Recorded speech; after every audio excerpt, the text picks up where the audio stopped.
कि एक बार पांडवों ने अश्वमेध, एक बार आवर्त महोत्सव रखा और एक यज्ञ रखा। उस यज्ञ का नियम था, पहले जो यज्ञ होते थे उन यज्ञ का नियम था, यज्ञ में घंटा लगता था। वो यज्ञ की जैसी पूर्णाहुति होती थी तो यज्ञ का घंटा अपने आप बज जाता था, अपने आप बजता था, उसे बजाता कोई नहीं था, अपने आप बजता।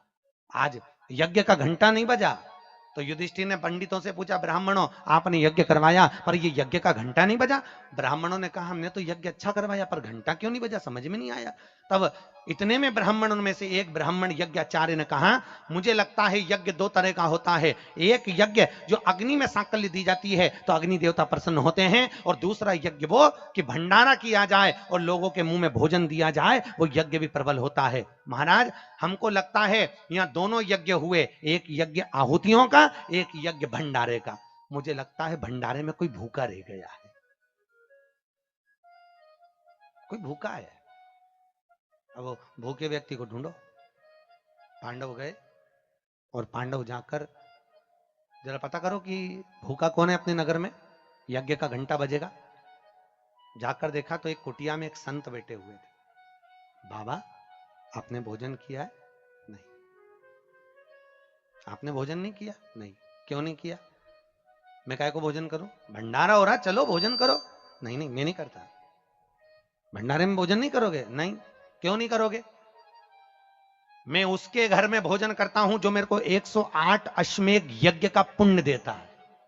पांडव मेरे को 108 अश्वमेध यज्ञ का पुण्य दे दे, मैं उनके यहाँ भोजन कर लूंगा।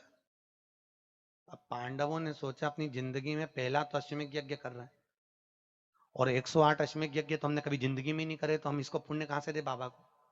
पांडव चले गए। द्रौपदी ने पूछा कोई मिला? हाँ एक संत मिला है पर 108 अश्वमेध यज्ञ का पुण्य मांग रहा है। द्रौपदी ने कहा चलो मैं लेके आती हूं उस बाबा को। द्रौपदी गई, रथ लाया गया। द्रौपदी ने कहा रथ में बैठकर नहीं जाऊंगी, पैदल जाऊंगी। चप्पल लाई, द्रौपदी ने कहा नग्न पैर से जाऊंगी। नंगे पैर द्रौपदी उस संत के दरवाजे पर पहुंच गई। बाबा चलो हमारे यहाँ यज्ञ हुआ है, भंडारे का भोजन करना। बाबा कहते हैं द्रौपदी तुझे मालूम नहीं, मुझे 108 अश्वमेध यज्ञ का पुण्य दे दे, मैं तेरे यहाँ भोजन कर लूंगा। द्रौपदी ने कहा लो बाबा संकल्प छोड़ती हूं और 108 अश्वमेध यज्ञ का पुण्य तुमको देती हूं।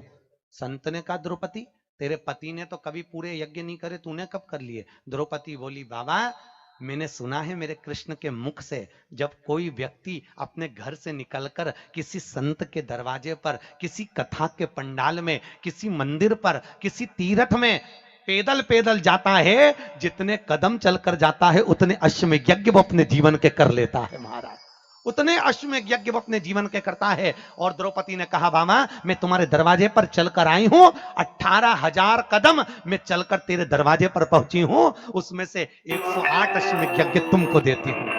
संत उठकर खड़ा हो गया, द्रौपदी के यहां गया, भोजन करा तो यज्ञ का घंटा बज गया।